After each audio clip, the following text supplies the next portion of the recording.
Welcome to the No Clip Podcast. My name is Jesse. Danny O'Dwyer is on a little bit of a break for the time being. As you heard over the last couple podcasts, he's been off in Ireland dealing with some family stuff. I'm sending good vibes his way. I'm manifesting positive energy towards Danny. We're missing him over here. It's going to be weird not having his dulcet Irish tones on the pod with us this week.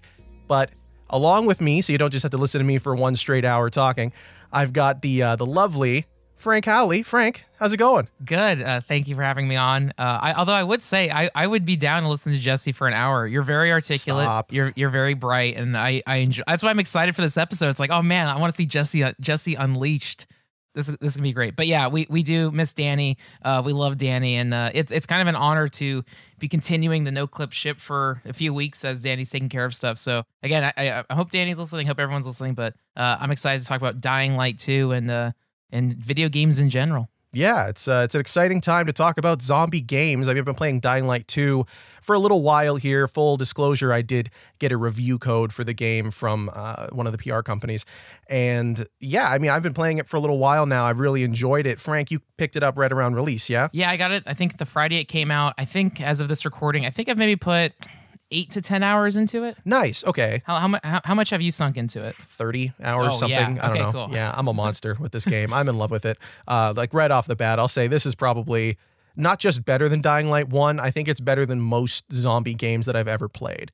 It is phenomenal, and I'm excited to talk about it. Frank, so first off, you're only about 10 hours in, so you're not like super far narratively, I would assume. You've probably been doing a lot more of the side stuff, yeah?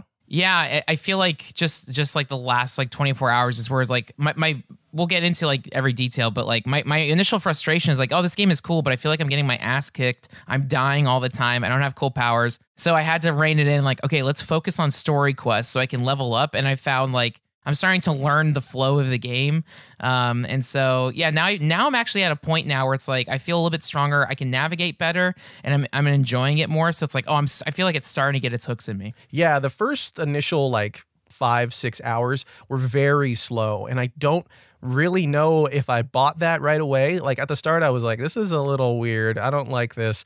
But thinking back to starting Dying Light 1, when I played that, it was similar in that like you start off really weak. You're fairly slow. Your stamina is kind of crap, but over time you develop more skills in terms of like the game giving you more stats, but you also develop your skills as a player and learning how to navigate the world.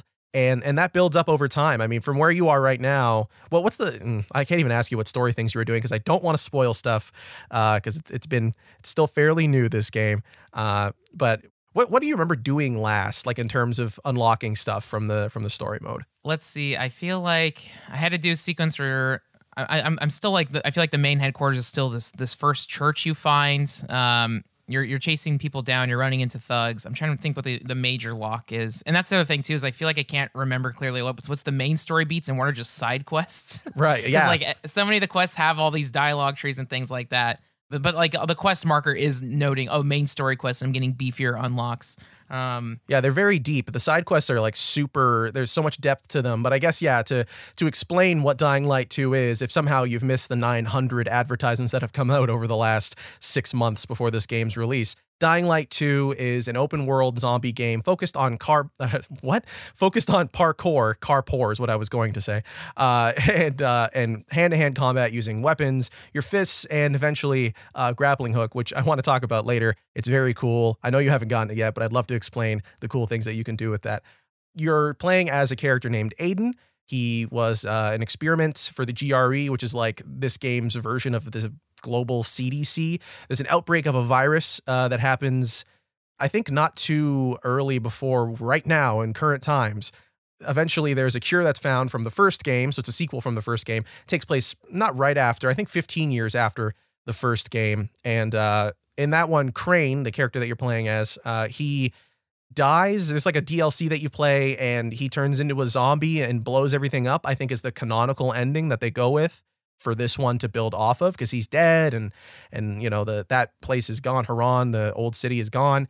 And now you're playing in this new world as a what do they call it? As a pilgrim, which is like a race of people that, not a race of people necessarily, but like a group of people that have been outlawed by their own cities and their own groups and are now living off of the land. And you eventually end up in this town called Old Villador, which is part of the city, which is just like the last haven for humanity, which I think is in Europe, right? That's what it feels like. Yeah, I think that's what they show in the beginning video. But then you're working with this group of survivors fighting against, well, not necessarily fighting against. It's a game about picking factions. So there's 2 factions in this main first city. It's the survivors and the PK is what they keep calling them, the peacekeepers, sort of like the military versus the regular people of the city, just trying to survive, just trying to make it out here. And you have to choose between different missions and who you want to go with. And the whole basis of the game is doing these story quests for these individual people. But the driving force for Aiden is he's looking for his sister, who was also an experiment in the GRE labs, and you're trying to find her. But along the way, you get distracted. Like all good open world games, it starts off with one very specific thing, and 5 or 6 hours in, you're, you know, picking up cans for some guy who asked for a lot of cans. Like that's the fun thing of this game. And it's something I enjoyed from the first one as well, was that you're just constantly doing things for people, but it's never like not enjoyable because it's a parkour game. I love running on walls. I want to jump really far. It's great. One of my favorite activities so far has been I think they call them acrobatic challenges, or just parkour challenges, where again, I just like that in this post-apocalypse that some of these headquarters or these camps to be like, yeah, we were trying to get supplies, we're trying to survive, but oh, can you please show me how fast you can jump from this building to that building? But it's a fun activity to just try to do these like foot races on hilltops, and I think that's why I got so, like with any good open world game, is like I got so distracted from doing the main story because you're planted down, and this game does have kind of the Ubisoft Watchtower thing where you climb something and you can see everything in that one zone. But like any point you are in the map within like 30-second walking distance, it feels like there's 6 different objectives. So the way I've been playing it is as I kind of make my way towards main story quests, anything that shows up near me, I'll kind of approach.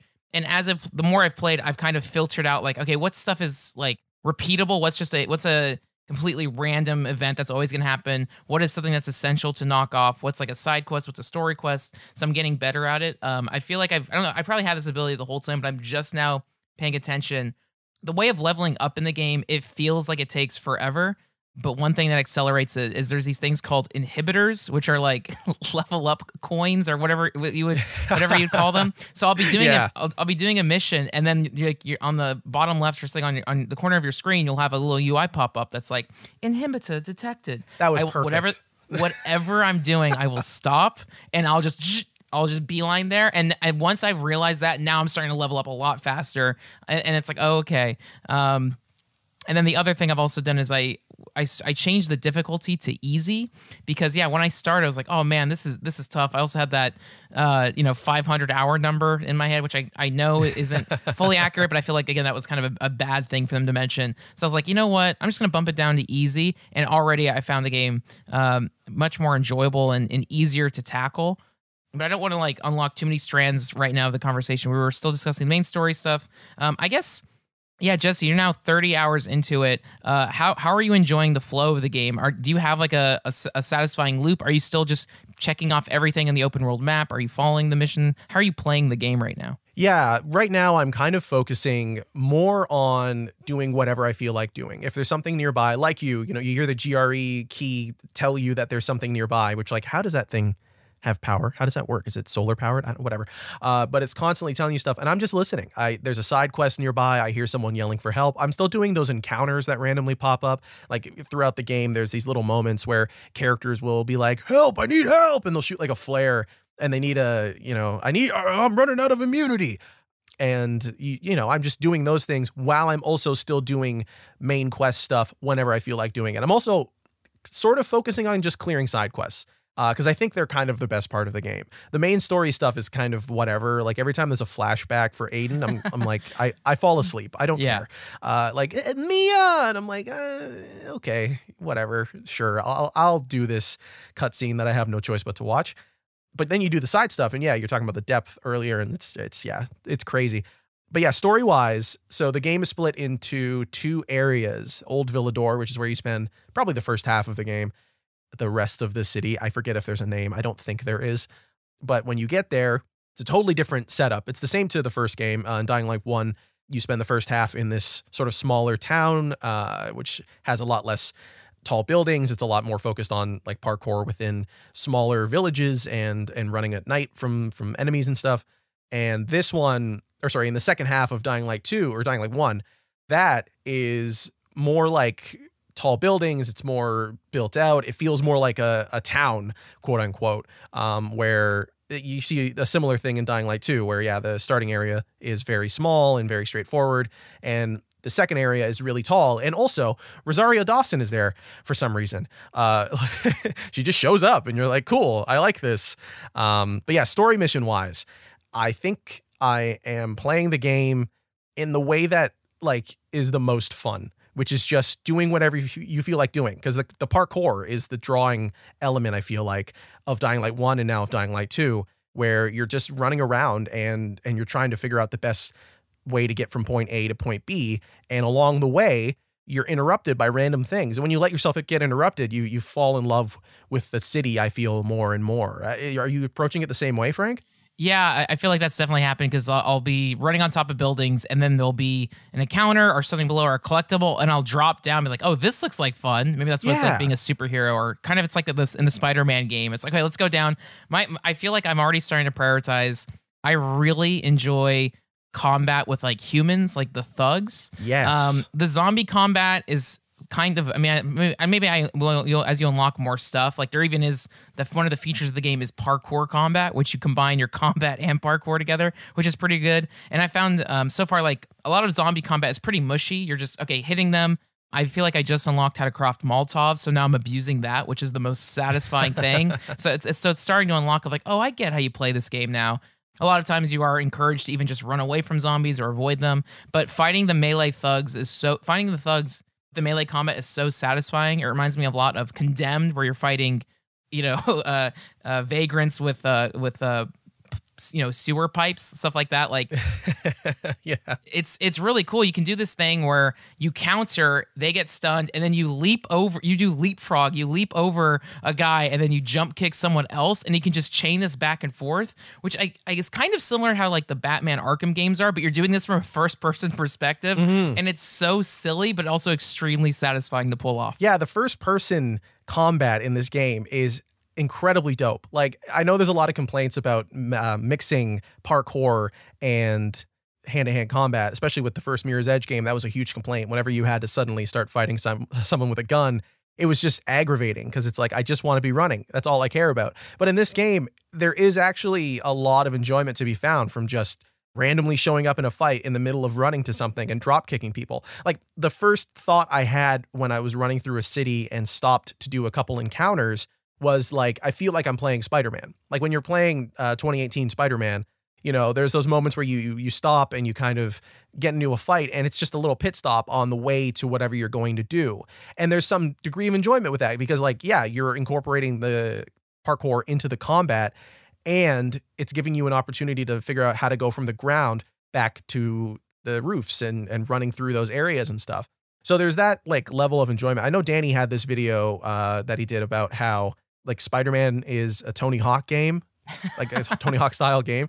And this feels very similar to that in that like half the enjoyment is just not touching the ground. There's literally, I think, a challenge that you do, a parkour challenge a little later on that's called The Floor is Lava. And like the whole point is just to not touch the ground. Like as soon as you touch the ground, it's over. And that's just how I approach the game, right? But when you flip it and you look at the combat stuff, I've got this really funny thing that happened to me. So a little later on, when you get into the farther point of the game, there's this, well, you unlock the ability rather to do drop kicks, which was like the best part of the first game, was drop kicking enemies. Eventually, I got into this fight that was on like a pretty high rooftop, and I'm doing a tic-tac, like running along the walls.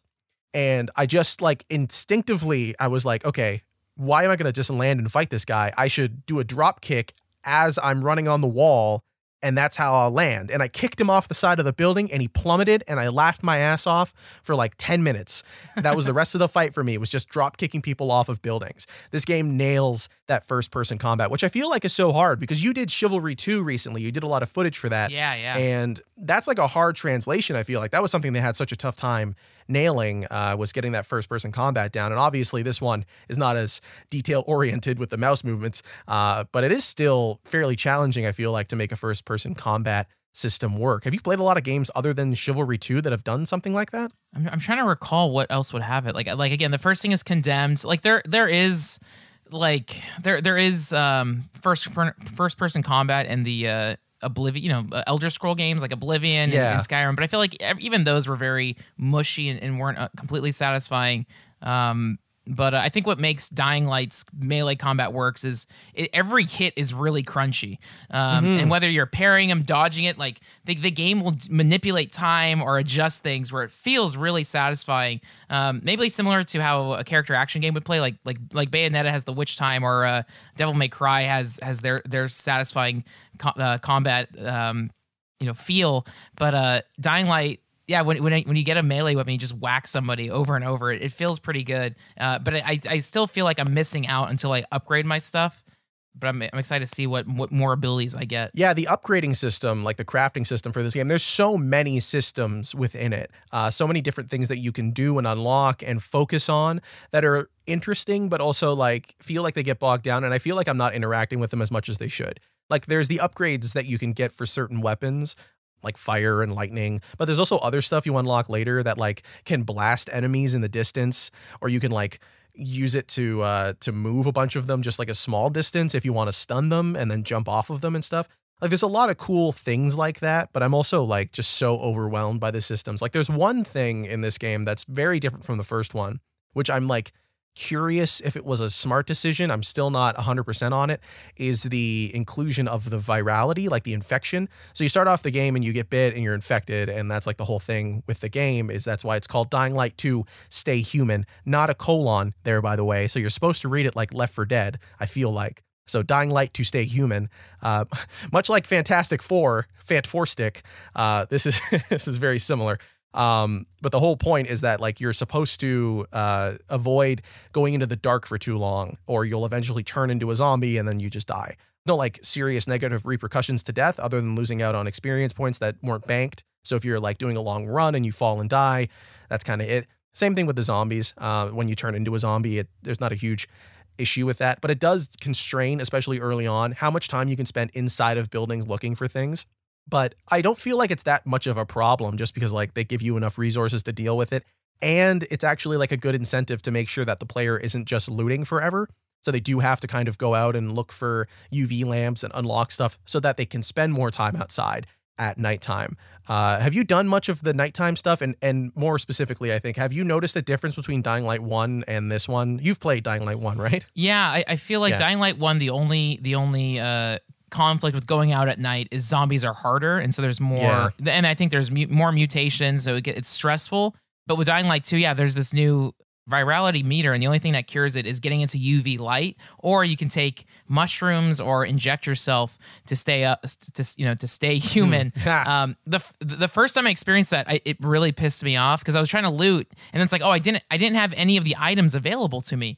And so then I went scavenging. I got mushrooms. I'm finally now have the power to craft medicine that I can stay awake. So yeah, now it's not a problem.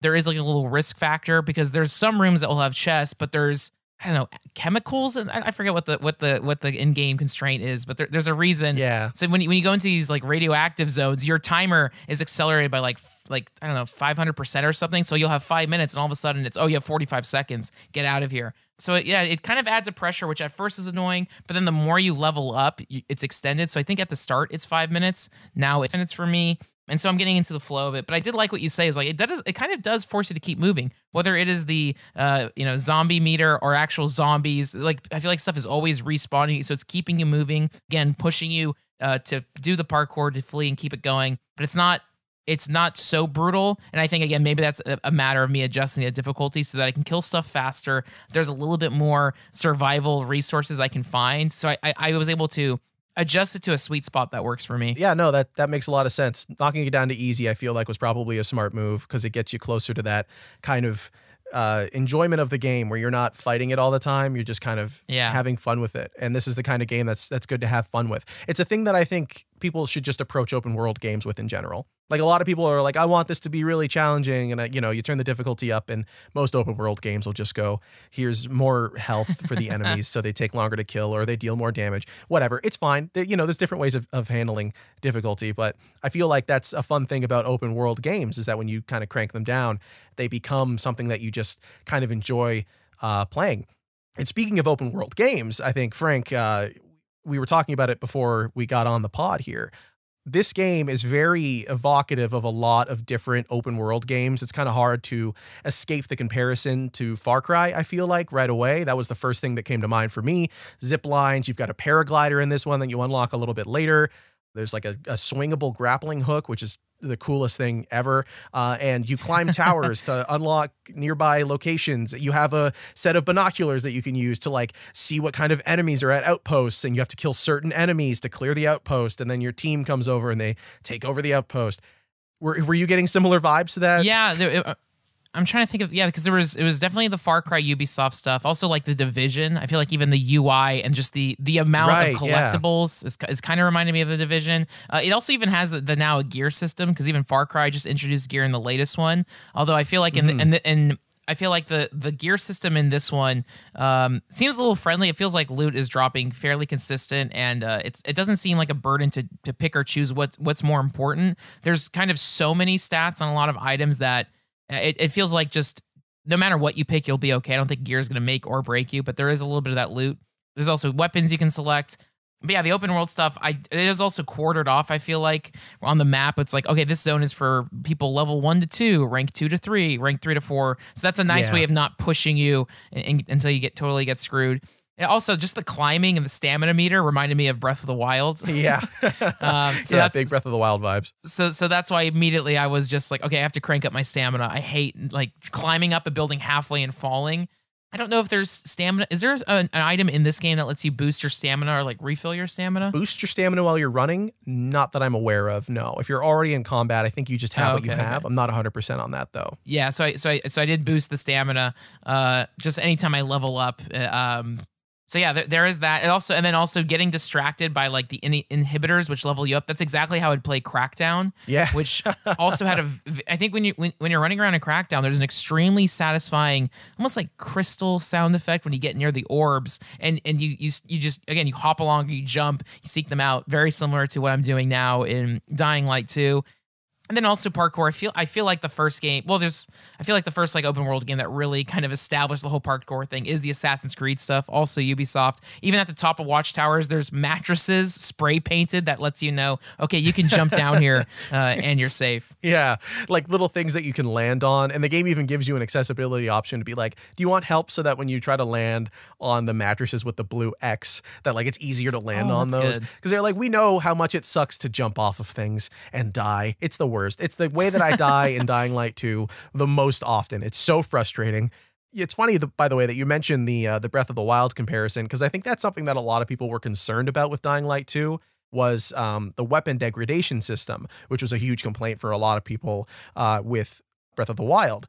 Did you find that to be frustrating in this one? Because I found it to be actually pretty interesting in the way that it was implemented. Yeah, and again, I don't know if my experiences will be the same because if difficulty matters with this. At first, it was stressful because I had like 3 weapons, and then after sinking plenty of hours into it, now I feel like, oh, I have so many weapons. I think I'm doing okay. There's a few ones that seem like they're better, and then I just unlocked the ability to where you can modify your weapons. So if you add an attachment, it replenishes your durability. But I still feel like I'm early enough in the game where I'm getting kind of generic loot that I can use anything and it won't make much of a difference. I don't know if later on it will matter if I'm using a slashing weapon versus a blunt weapon, or if I'll find something I love. But for now, it seems like I'm similar to Breath of the Wild, where I can just pick whatever weapon I like the best, toss or sell the stuff I don't need. Yeah, exactly. That's kind of the thing that I've been approaching it as well, is like, if you find something that you enjoy using, it's usually not like super unique. And if it is, it usually has really great durability. And the upgrades that you unlock, you can actually use to increase the durability of the weapons anyways. So they'll last a little bit longer. And there's like abilities to customize them. Like you get these charms that you can put on the weapons. Like I got this big fat onion that I put on everything that I like. And it's just like in my face as I'm fighting stuff. It's very funny. Like there's so many cool things like that that allow you to build on the weapons, but then they do break eventually. And there is some degree of frustration with that. But there's also like, I think that's what they want you to do, is to not rely on using the melee weapons exclusively. Yeah. They're a great solution for enemies that are like too big and too much of a problem for you to do a lot of parkour melee stuff. But I think the game does want you to do a lot more melee combat. That's kind of the focus of Dying Light 2, it feels like, is to drop kick enemies. It's to use the grappling hook that you get later on as like the so there's an ability with the grappling hook. I'm gonna talk about it because I can't stop bringing up the grappling hook. Since I heard about that, I'm very excited because as you mentioned earlier, like I feel like I die a lot by falling. I was doing a mission where I was trying to climb up a freeway bridge and I died, and I was so mad that it respawned. I mean, I feel like the respawn and autosave is pretty friendly, but it was a bummer. It was like, oh, I have to spend another 2 minutes re-climbing this, and hopefully I don't whiff the jump. Yeah. It's so frustrating when you fall down and you don't die. That's the worst part. When I fall, I just want to die. Because especially in the second area, when you fall, it's like getting up to where you were. It's not a pain in the ass because there's a lot of tools there that kind of help you get back up to where you're going. But it's still like, oh my goodness, it's just a waste of 15 seconds. Not in a frustrating way, because it's like sometimes there's things to find and there's ways to interact with the world that are interesting on the ground level.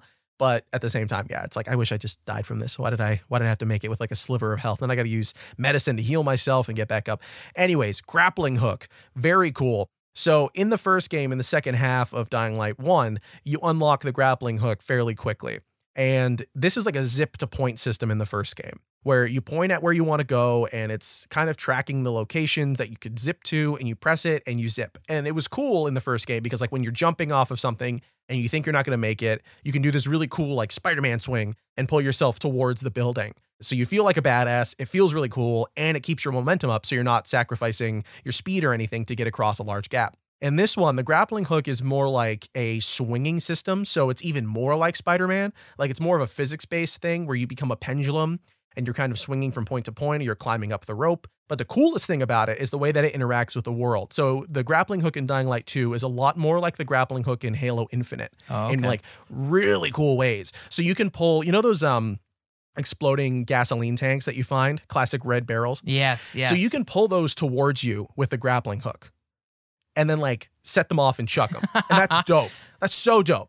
And like you can use the grappling hook to pull enemies towards you in the middle of a fight and like punch them and stuff. Or you can pull enemies off of like roofs from other, like it's insane the amount of interaction that you can do with this grappling hook on top of just using it for navigation and for getting around. Like it's such a great marriage of the idea of combining combat and parkour to give you these tools that are usable in both instances and are good in both instances. Like it's not like you just have a grappling hook that like just takes you places. And it's not like you just have a weapon that you can use in fights. It's useful in both contexts, and it makes both parts of the game even better. I love that grappling hook. Every game should have one. See, yeah, now I'm excited to keep playing and unlock that feature. You mentioned something about the fire, the exploding barrel. One really unique instance I had is I think there was a zombie. I don't know if it was wearing a military suit or something, but it did have a exploding barrel on its back, like a canister. Right. And I whacked it with a pipe and it started leaking. And then it walked into a little group of zombies and exploded. It exploded, it took them all out. And I did that a few times.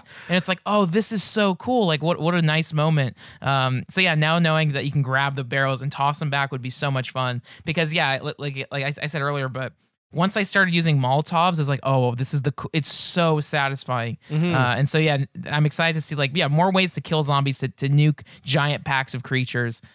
So that sounds really cool. If that's something you're digging, by the way, so Dying Light 2 has this faction system. There's so many parts to this game, and whether or not that works for you is up to you. It might be a little too complex for some people, but for the most part, I think a lot of the things that are here are really interesting and like worth engaging with. But the coolest thing that is the unlocks that you can get from the faction system. So as you play through the game and you clear out all the windmills, and eventually there's these like electrical facilities that you have to deal with.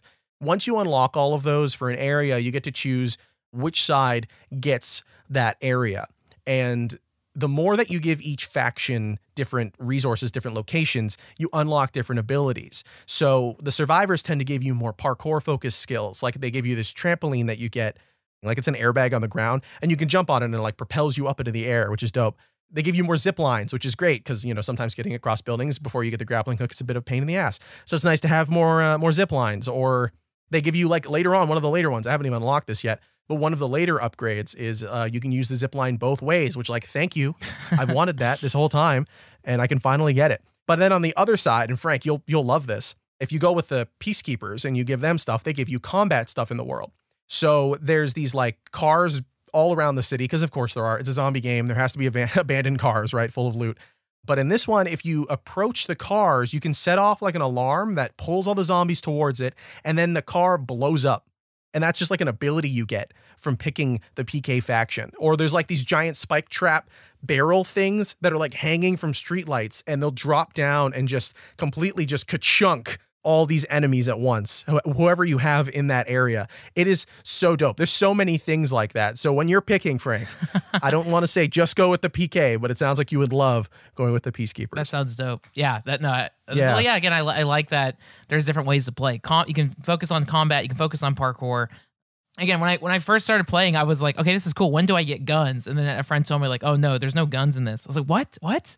But you get throwing knives and stuff like that. Again, that's maybe why it makes me think of more like a superhero game like Batman or Superman, where it's like, oh, it's not, you're not just shooting zombies. You have to be creative, but it does work.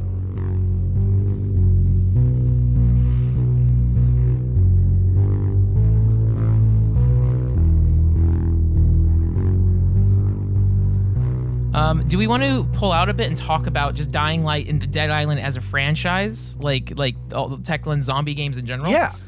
So, I mean, Techland's history with zombie games is kind of like, that's what they've been doing for the last 10, 15 years, it feels like. I don't remember when Dead Island came out, but it feels like 1,500 years ago at this point. But I remember playing that with my buddy, and that was a great time co-op. The trailer for that, though, is I think the thing that kind of put that game and Techland, at least for me, on the map, because I hadn't played any other previous games like Call of Juarez and all that, but I did play the first Dead Island, and I remember I think it was someone from IGN or Giant Bomb or somebody watched the trailer for Dead Island. I was like crying, and I remember that being like, man, this is so cool. This is what video games are all about, is middle-aged men crying. Yeah, it's like, I think it's gone down as like one of the biggest like marketing snafus of like gaming. And I will say, the game that came out, I think it's like a great B game. It's cheesy, awesome game, but does I not loved match it. that trailer. Yeah, and like we wouldn't have anything that matched that until like Telltale's Walking Dead or Last of Us. But I do think, again, the context was the trailer was this beautiful, almost art film of a reverse zombie attack of zombies pulling out, and at the end I think it's like, a father loses their daughter, and it was like, so I don't know, just like melodramatic, but it worked, especially for a video game show. It's like, oh, this is going to be deep, this is going to be affecting. And then the game comes out, I don't know, a year or two later, and it opens with a hip-hop concert at like MTV. Who do you voodoo, bitch? Yeah. Sam B got the thing that gon' pump in the night. Whoa, who do you voodoo, bitch? Hide your kids, grab your wife, better get out of sight. Who do you voodoo, bitch? I love that stupid intro to that game. It's like the biggest tonal shift, and it's like, oh, what the hell is this? But again, it's like, okay, this is great. Because I really like Dead Island. It's you're on an island. You're on an island that's dead. Yeah. No, it was cool. I think I dug it, but yeah, definitely did not match it. But honestly, when I think about like Dead Island, Dying Light 1, I played those games when they came out, so I think, Dead Island is 2011, Dying Light is 2014, 2015? Something like that, yeah. But it's like they kind of blur together as, open world collectible. I feel like Dead Island doesn't have parkour stuff. You can like climb stuff, but that's not a feature of it, is it? No, the big focus in Dead Island, I'm confusing the names. They're far too close. The main thing in Dead Island was a lot of just first-person combat. Yeah. There was a lot more guns in that one, even than in Dying Light 1. So yeah, no focus on parkour in that at all. Yeah, and then, this is such a side angle too, but it's the other thing too is I'm happy we got Dying Light 2, because for the longest time both Dying Light 2 was announced and Dead Island 2, and Dead Island 2 also had a trailer that came out years ago, and I don't know if that'll ever come out, but hey, we got Dying Light 2, and I'm happy it's here. And then I never messed with like the DLC. There's Dead Island Riptide, which I never checked out. And then Dying Light 1 was, yeah, you said it was a DLC campaign called The Follower. Did they evolve the game? Did they evolve the gameplay? Is it just story stuff? What is The Follower as its own thing? I think I've written it down here. I'm pretty sure it's The Following. Oh, my bad. Because it's about like a cult thing. No, that's my okay. bad. I should have written down the right name. But yeah, The Following is a DLC that's like, it actually is a very drastic departure from the setup of the first game. So Dying Light 1 obviously is just a parkour game. You're playing in a city, and it's the whole thing about getting around and what we've been talking about for the last 40 minutes or whatever. But in Dying Light 1, The Following DLC, which is like a big expansion, you're in this very open area. It's like you're in the beginning of Dying Light 2, which opens in this like big nature-filled kind of like Washington mountainside thing with all these trees, and it's beautiful, even though it's in Europe. But like in The Following, you're playing the same kind of thing where there's all these barns and you're literally driving around. The big focus of that DLC is they give you a dune buggy that you drive around in, and you can customize it. You can like the same way that you upgrade your equipment in that game, you can upgrade the engine of the car and like the suspension and the wheels and stuff, and like add things on so that you can run over zombies better, and you can change the cage of the buggy so that it's like electrified and electrocutes the zombies as you drive through them and stuff. That's the big focus is that element of it. The plot for that one I thought was pretty cool, which, I mean, yeah, there's a big choice at the end that one of them is non-canonical and one of them is a setup for Dying Light 2. But yeah, the big focus for that was the dune buggy, and I loved that. I thought that was great, especially in co-op when you're driving around with a buddy. Nothing cooler than running over a bunch of zombies with your friend. See, that sounds great. See, I feel like I missed out on all these. I think I did some co-op in Dead Island, but I never touched the multiplayer stuff in Dying Light 1 or Dying Light 2. I accidentally, when I was playing Dying Light 2, a UI thing popped up that's like, Marco calls for distress. Okay, I'll answer this. And I didn't realize that was the person's gamer tag. And so I joined a random lobby for a second, and then I immediately dropped out. But yeah, have you done co-op in Dying Light 1 or Dying Light 2? And does that enhance the experience? Is it a totally different game? Silly? What's it like doing it in co-op? Dying Light 1 co-op I did a little bit of because I had a bunch of buddies and I was raving about the game. I loved it. I put probably 80 hours into that first game, and I'm probably going to do that with this one now. But when I did do the co-op with a buddy, yeah, it got a lot sillier, and they didn't end up enjoying it that much. And I feel like that has to do a lot with, like, you know, when you have a group of zombies, if you've got a lot of players all approaching them, it kind of just falls apart. Like, the fun of it is the challenge of all those zombies getting around you, and when everyone's there to just raffle stomp the zombies, literally in some cases, it's not that exciting, and I feel like that tension kind of drips away. With Dying Light 2, because I got the review code fairly early on, co-op just wasn't available. Oh, right. I don't think it came out until launch, so I didn't get to engage with any of that until probably a little earlier this week. I didn't play with a buddy or anything because I'm on Xbox and there's no cross-play at the moment, but the co-op stuff that I've done with just like joining random players like you did has been weird. It's interesting because it's like, yeah, it's almost like an invasion system where you're helping someone out randomly and you're not like joining a friend or joining a lobby or anything intentionally. People make distress calls, call for help. Even you can do that when you're dying. Like if you die, there's an option at the bottom of the screen that says call for help if you hold down on the D-pad.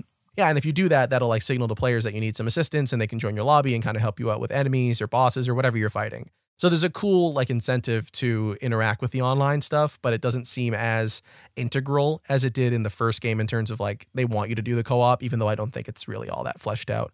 But yeah, the cool thing about Dying Light 2, the co-op that I haven't experienced because I haven't played it purposefully, but a buddy of mine has, and he said it was really cool. So the game is a lot of like narrative choices. Your choices matter is how they kind of advertised Dying Light 2, and that was a big selling point. I think they nailed it. There's a lot of reviews that are very 50-50 on it. Some people think it was a little too much, and it does that kind of thing where a lot of earlier games that had your choices matter were like, do you want to be Hitler or kind of nice to someone? Yeah. This one, I feel personally, I feel like it nails it, but regardless, there's a lot of choices in the game that you're making throughout different missions and side quests and a lot of stuff in the main story that's actually very interesting. But when you're making those choices in co-op, you're all voting on the choice. Oh, wow. So you're not just like, I'm the player that's hosting the lobby, I make the choice, this is what everyone else sees. Everyone has to agree on a decision or vote on a decision, and then it like randomly picks between the two that are voted for. So there is some reason to play a game that I feel has a very good narrative that's like, or at least a very interesting narrative that's worth engaging with, especially the decisions that you end up making. in co-op because there's an interaction between more than one player on that kind of thing. Because I think back to a lot of games that have that narrative choice kind of stuff, and as soon as I play with a buddy, you just can't do anything. Like, this is very similar to Divinity Original Sin, where when you play in co-op with a buddy, you have to like sort of debate over what the right choice is to make, and like you have that kind of dice game that you play to determine who wins the this doesn't have that kind of depth to it, but there is still a very big degree of like, in what ways are these two players going to make a decision? And the decisions do veer very distinctly in both directions. Either, you know, it's not so much Hitler and it's not so much Mother Teresa, but it is still, there are very distinct choices that impact the narrative in very clear ways, which is cool that the two players, or however many players in co-op, I think it goes up to 3, get to decide between. So that's a cool implementation of it, I think. Frank, we've been talking a lot about the Dying Light series and Techland's games here, though. And I'm curious, because you're a big zombie fan. Yeah. Big into zombies. It's so weird how it comes and goes. Like, I think I've said this on this podcast before, but my very first internet alias when I signed up for Newgrounds in like 2002 was Resident Evil fan. Like Resident Evil is one of my all-time favorite franchises. And yeah, when it comes to zombie media, like there's also, you know, George Romero, Dawn of the Dead, all of that. Yeah, so I guess like playing Dying Light, I really don't think of it as a zombie game. To me, it's like, oh, it's an open world game, which you play, like you relax, you listen to podcasts with. It's satisfying, but like for me, a zombie game is like survival horror, and yeah, that's why like when I think of that, it's Resident Evil is the embodiment of survival horror, where even 2 zombies can completely ruin your day. Can, like, if you get choked by 2 zombies, if you're cornered in a room, it can deplenish all your resources. It takes so many bullets to kill. You're screwed. Whereas Dying Light, like not in a bad way, but Dying Light, oh, you can outmaneuver them, you're fine. But in the Resident Evil games, a single enemy can mess you up. So you're very anxious playing it. And then even Last of Us, I think when it comes to like contemporary, like modern generation, I think is also just one of the best video games of all time. Even if they're technically not zombies, they're, you know, fungal mutations, whatever. To me, yeah, the cordyceps yeah. things, whatever. Yeah. To me, they're zombies. And then another game that's also, I think, one of my favorites is just Dead Rising. Yeah. Which is sillier and you know, unlike Resident Evil, the fun of Dead Rising is you can mess up 1 million zombies at once, like get chainsaws and just completely splatter them. But the tone of Dead Rising is very silly and almost like charming and cute. But even then too, it's like you have to watch your health. The original one punishes you. You have to like save in very specific situations. But yeah, there's something very cool about zombies. I think like they make like kind of such an easy, great video game villain because you can have a lot of them and they aren't so specifically important, but a giant group of them can mess you up. And so I think that's why, yeah, there's also like Call of Duty zombies, Plants vs. Zombies. There's a million, but it seems like zombies are always the go-to thing. I mean, we also just did a podcast feature on Project Zomboid, which is a whole completely unique take on a zombie game, which is a very like intense survival and immersive sim. Like it's crazy. And then also, just in terms of zombie video games, I think the Walking Dead Telltale series hits the emotional high that the Dead Island trailer promised. You know, the story of Clementine and everything. I still never finished the finale, but I think I did 2 or 3 seasons of Walking Dead, and I loved it. But yeah, zombie games are amazing, and maybe I'm sure there are others out there, but nothing else comes to mind. But those are the ones that are like, oh, these are perfect. There also is State of Emergency, but I didn't get too deep into those. But yeah, Jesse, are there any zombie games you've loved or dabbled in?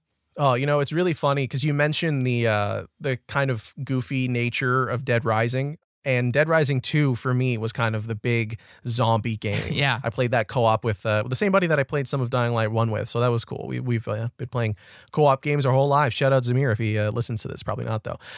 He's a busy guy. But we played through that and I loved it. And I think that's something that I've come to realize is, for the most part, when it comes to zombie games, I love how goofy zombies are. Like, zombies are ridiculous. Conceptually, they're ridiculous, but they're also just like very funny to look at.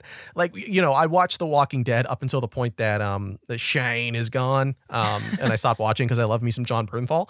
But you know, up until that point, it is scary, but it's also like, it's just funny. Yeah. These things are very slow. Why are they a threat, you know? And it turns out that the real threat was mankind. We were the monster all along. That's the conclusion for most of these. But I think to some of my favorite zombie games, and I mean, it's stuff like Stubbs the Zombie, which is like, I need to play that. Right?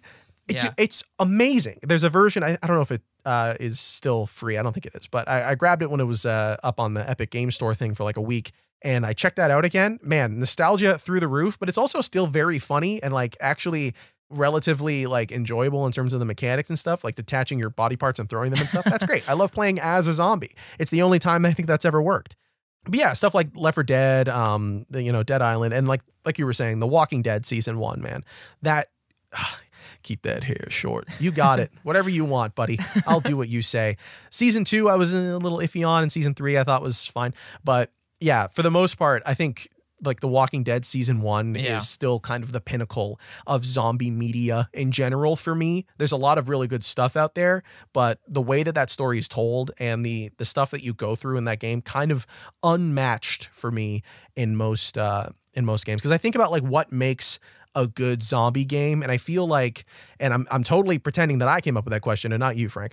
And I think like, what's the cool part of it for me? Yeah. And I think it's that the zombies are a tool, because when you focus on the zombies, unless it's in a comedic way, like with Stubbs or like with, I made a game with zombies in it. I don't know if you remember that game on the Xbox Live Arcade, but just like goofy games that are like, isn't it funny how zombies, when you make a game that's like trying to be serious, it's always better when the zombies are like the tool that force you to go do things, like in Dying Light 2, right? Where the possibility of zombification is the part that makes it so much fun and so like tense early on, is because you don't want to turn into a zombie and there's other zombies. So there's some intrinsic force that's constantly making you move. You cannot accept a degree of like safety and enjoyment of your place. You have to be ready to move on, because at any moment 500 zombies could show up and tear your flesh off. So you're constantly anxious and scared and tense, and it results in a lot of conflict. And that's what makes stories fun for me, is like the conflict and how the characters deal with it. That's for me, I think, the thing that I really like from zombie games. Frank, is it similar for you, or do you kind of focus on more zombie action stuff? Do you want Spawn beating up zombies? Is that what you're looking for? Oh man, yeah. See, like that's where, like with Resident Evil, it is. I think internally there's a huge satisfaction in scavenging. Oh, I need more bullets. I need more herbs. Like yeah, but Resident Evil, it's like, okay, let's go blow up these monsters in this house. And what's the mystery? But yeah, Walking Dead is complete. Like that's like real drama, and I think you nailed it. Like what works in like the Walking Dead games or the comics or the show is like, you can't sleep. It's an unending force outside. We have to deal with all the internal conflict. Who's going to be the leader? Who's in charge of the rations? Like what is this new civilization we're building? And there's always going to be conflict and dissent. And people are always getting pushed out. I always love the huge shock of like, oh, someone's bit. That's it. You're gone. And some people are merciless and things like that.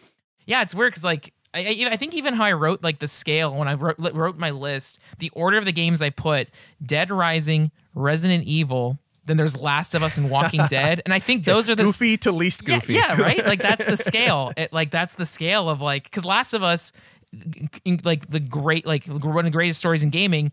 But it's also Naughty Dog action combat, which is badass and so satisfying. But Walking Dead, there might be a handful of like point and click, like shoot zombies, but it is really just like, you know, this drama, all this dialogue.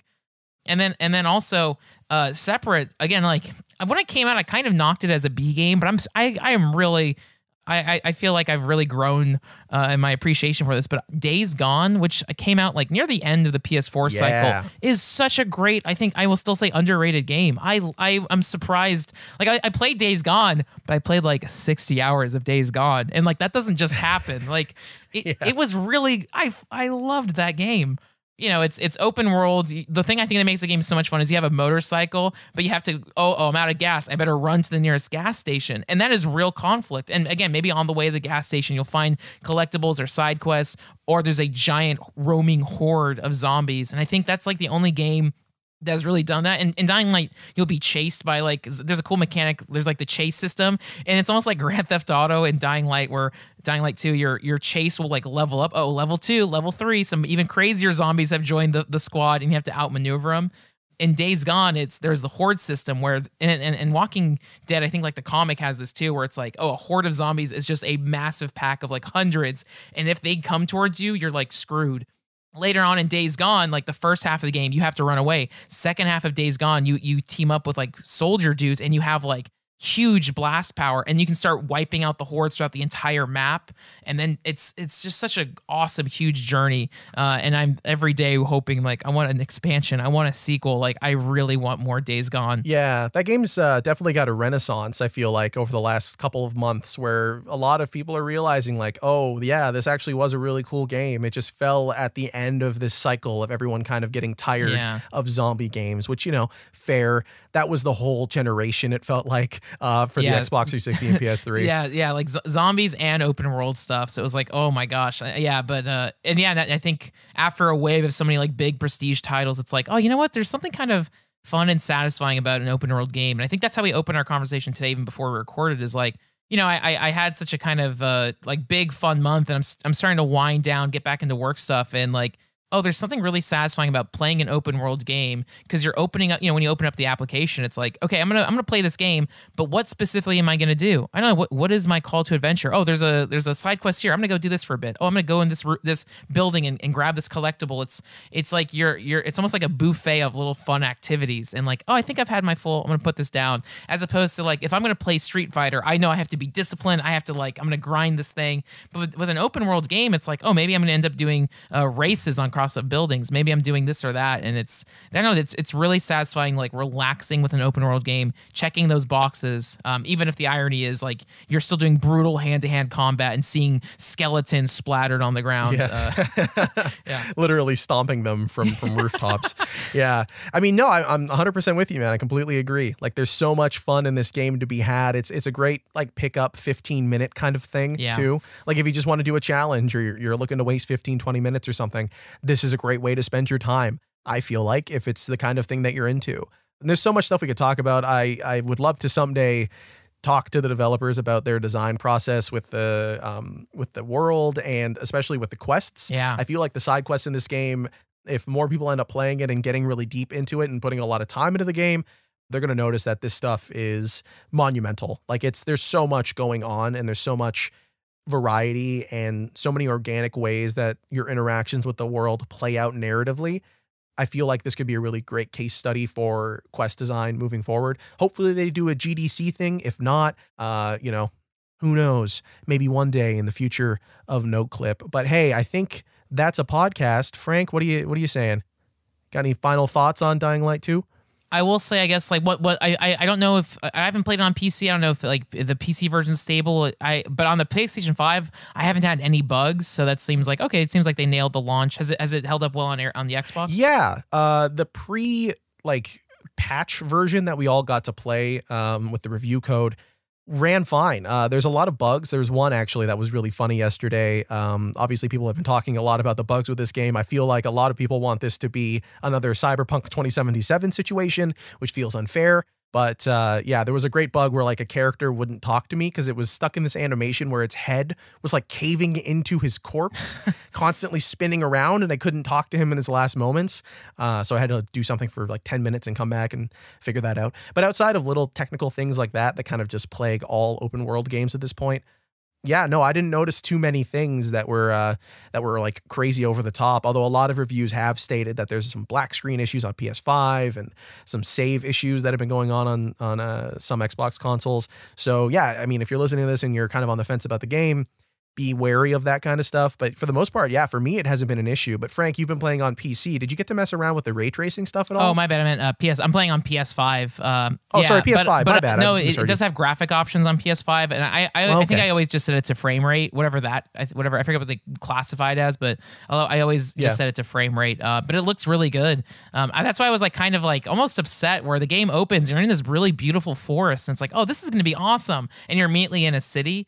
I guess without spoiling, I don't know, maybe this is too direct, but it's like, do we get to go back to more of the forest, or is it all in cities, or do you want to leave that as a mystery? But it's like, oh, I'm kind of eager to go exploring in nature. Yeah, I will say nothing.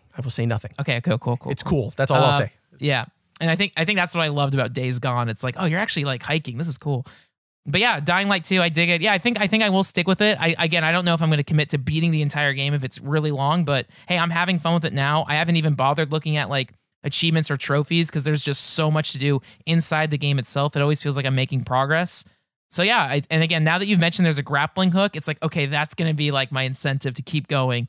That's your motivation to get to the end. Yeah. It's paraglider too. You're going to love it. Oh shoot. Okay. That's going to be sick. Yeah. Thank you. Thank you so much, Jesse. But yeah, as always, excited to talk about the stuff we got going on here at NoClip. Within our pipeline, we have our Black Mesa 2-hour documentary that I know that Jeremy and Danny worked really hard editing, which I'm really excited for. Among Us is in the pipeline. And then Greatest Hits, we got Legacy of Kain we're working on. And Jesse has been doing such an awesome job producing the podcast. So seriously, it's awesome. I also really would commend the episode you guys released last week about diversity and all of that stuff was really a really good conversation. Thank you. Yeah, so it was awesome. So great job, Jesse. So yeah, please check out our podcast backlog. As always, leave comments and stuff like that. If you're playing the game, if there's games you want us to cover. But yeah, it was an honor to be able to play this game, research it, have fun, and gush about zombie games, which, yeah, I think people will get fatigued of, but man, every now and then it hits me in the right spot. Like even right before this, I was playing Dead Rising 3 like a month ago, and it's like, oh, it's kind of mindless fun, and yeah, I don't know, it's always satisfying. Because they're always eating your brains, so it's mindless fun. You can hear the rim shot in the background. I've added it in post. But yeah, if you enjoyed this podcast and you'd like to continue to support this and the rest of the documentaries going on at NoClip, head on over to patreon.com/NoClip. There's tons of behind the scenes stuff that you get access to, previous podcasts that you can't listen to on this feed. And you also get access to the official Discord where we're talking about cool things. We're talking about video games, whatever movies are coming out, sports. And there's a new Project Zomboid server that you can be a part of if you're big into zombie games and you're looking for something fun to play and you didn't already hear how great it is from our podcast that we did a couple weeks ago. Check that out. You can follow us on Twitter at NoClipVideo. I'm at Garasha. That's Guara, like Sam, CIA. Danny's not here, so I'm going to say it. And at Frank Howley over there. And hey, if you want to follow Danny and see what he's got going on, at Danny O'Dwyer on Twitter. Watch the docs, youtube.com/NoClipVideo. Listen to the podcast like you are right now, wherever you might get it. There's other places. If you're using Spotify, you can use something else. And let us know if you're liking the show. Leave a like if you're listening on YouTube. Give us a review, comment. Let us know what you're thinking on Twitter. We appreciate feedback, and yeah, we love you, but in a friendly kind of way. All right, excellent. Thank you so much, Jesse. I'm gonna go run outside and practice my parkour. All right, Frank, do it up.